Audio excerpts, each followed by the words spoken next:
যারা কোরআনের শাসন মানবে না এবং কোরআন দিয়ে দেশ পরিচালনা করবে না, তাদের ব্যাপারে কোরআনুল হাকিম কি পরিচয় দিয়েছে, কি কথা বলেছে।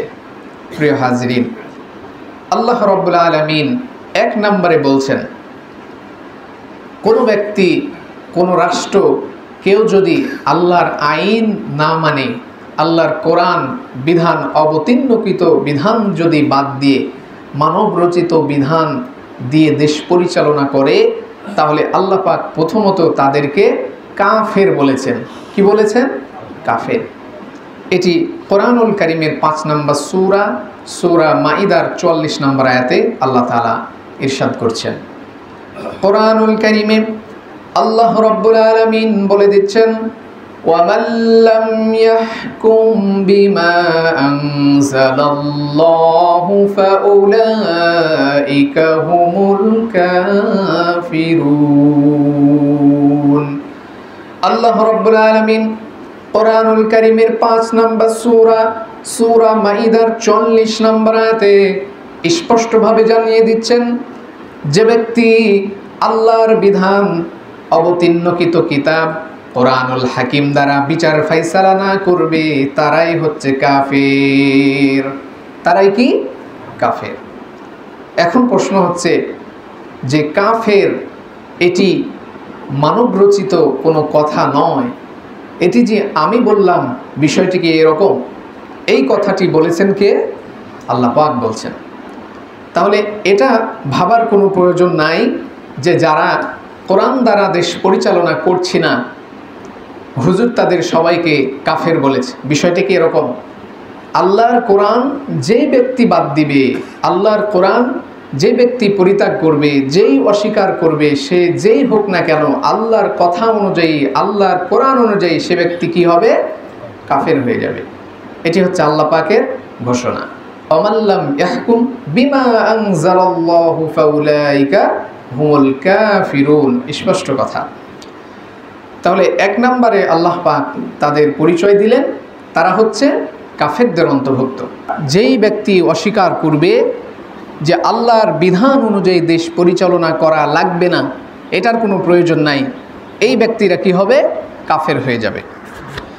এখানে আল্লাহ পাক এক নম্বর পরিচয় দিয়েছেন, তারা হবে কাফেরদের অন্তর্ভুক্ত।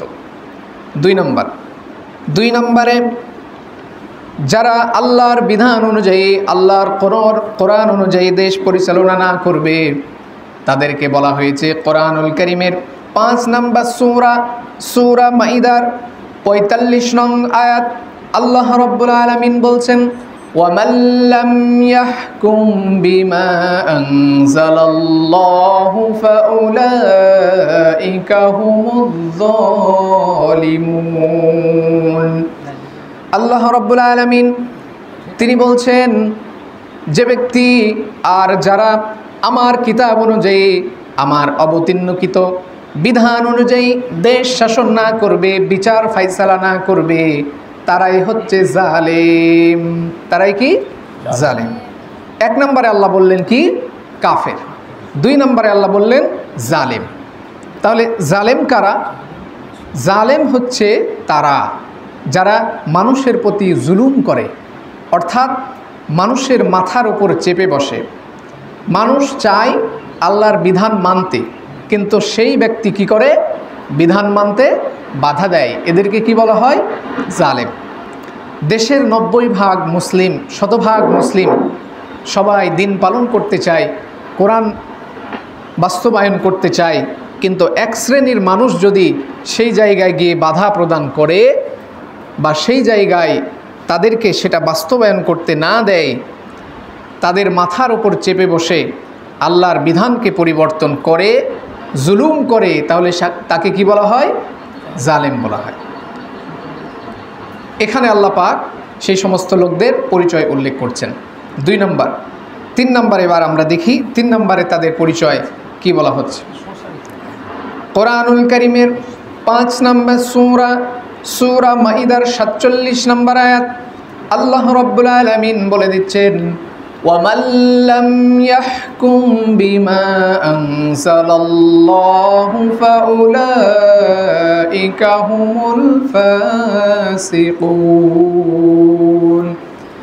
কোরআনুল কারীমের এই আয়াতের মধ্যে আল্লাহ রাব্বুল আলামিন জানিয়ে দিচ্ছেন, যারাই আল্লাহর অবতীর্ণকৃত কিতাব অনুযায়ী, বিধান অনুযায়ী দেশ শাসন না করবে, বিচার ফাইসালা না করবে, তারাই হচ্ছে ফাসিক।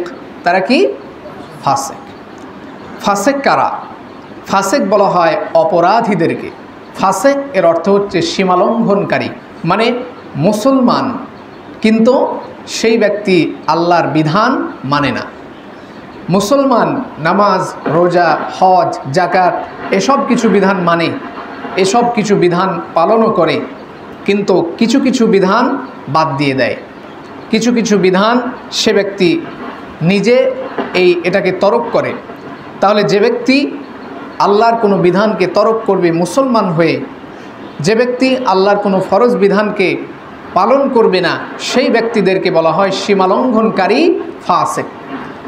তাহলে এখানে আল্লাহ পাক তিনটি পরিচয় দিয়েছেন প্রিয় হাজরিন। তাহলে কোরআনুল হাকিমের মধ্যে আল্লাহ রাব্বুল আলামিন যারা আল্লাহর বিধান দ্বারা রাষ্ট্র পরিচালনা না করে, বিচার ফাইসালা না করে, তাদের কয়টি পরিচয় বলা হয়েছে? তিনটি পরিচয় বলা হয়েছে। এক নাম্বার হচ্ছে কাফের, দুই নাম্বার জালেম, আর তিন নাম্বার হচ্ছে ফাসিক। আমরা কাফের, জালেম, ফাসিক না হতে চাই, তাহলে আল্লাহর জমিনে আল্লাহর দিন প্রতিষ্ঠিত করার দরকার আছে না নাই? মুসলমান হিসাবে এটি আমাদের ইমানই দায়িত্ব, ইমানই চেতনা। কোরআনের তিনটি আমরা শুনলাম, এবার হাদিসের তিনটি আমরা শুনেই শেষ করব। এক নম্বর হাদিসের ভাষায় বলা হচ্ছে যে যারা কোরআন দ্বারা শাসন করবে না দেশ, সেই দেশে সবসময় গৃহযুদ্ধ লেগে থাকবে। ইবনে মাজা সহিহ তারগীবে হযরত ইবনে উমরের বর্ণনায় যে যেই দেশে কোরআনের শাসন মানা হবে না, সেই দেশে গৃহযুদ্ধ লেগে থাকবে। এটি একটি শাস্তি। আপনারা দেখেন আমাদের দেশে ভাই ভাইয়ে যুদ্ধ আছে না নাই? আমাদের দেশে আত্মীয়তে যুদ্ধ, মারামারি আছে না নাই? তারপরে আমাদের দেশে এক সমাজ আর এক সমাজ যুদ্ধ, ঝামেলা আছে না নাই? এরপরে আমাদের দেশে ছোট ছোট দল, উপদল, যতগুলো দল রয়েছে, দলে দলে মারামারি, ঝামেলা, গৃহযুদ্ধ আছে না নাই? এটি হচ্ছে ইসলামী শাসন না মানার পরিণতি। এটি এক নম্বর। দুই নম্বর হচ্ছে যে দেশে কোরআনের শাসন মানা না হবে, সে দেশে দারিদ্রতা ব্যাপক হারে বাড়তে থাকবে। দারিদ্রতার কষাঘাত থেকে দেশকে রক্ষা করা সম্ভব হবে না। দেখেন 52 বছর 53 বছর পর, এর আগে তো পাকিস্তানরা শাসন করতো আমাদের দেশকে, শাসন এবং শোষণ দুইটাই করত। এখন তো আমরা স্বাধীন 53 বছর পর, এখন আমাদের শাসন করছে কে? এখন ক্ষমতায় যেই যাচ্ছে সেই শোষণ করছে। শাসন এবং শোষণ দুইটাই করছে, ফলে আমাদের দেশের দারিদ্রতা দূর হচ্ছে না। কোরআনের শাসন এবং কোরআনের আইন যতদিন না আসবে, এভাবে করে দেশ শোষণ করতেই থাকবে, সে যেই হোক না কেন, ক্ষমতায় যেই যাক না কেন।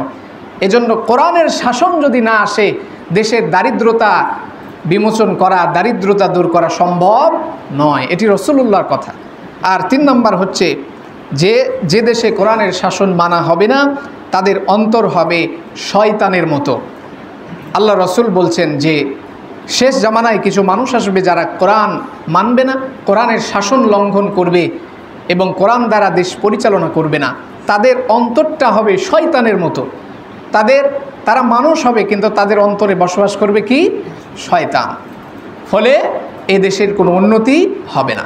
প্রিয় হাজরিন, তাহলে আমরা কোরআন এবং হাদিস থেকে 6টি পয়েন্ট জানলাম যে কোরআন দ্বারা দেশ শাসন না করলে, কোরআনের শাসন না মানলে কি হবে। আল্লাহ পাক আমাদের এসব কিছু আমল করার এবং আগামীতে আমাদের দেশকে একটি ইসলামী রাষ্ট্র হিসাবে কবুল করার তৌফিক দান করুন। আল্লাহুম্মা আমিন।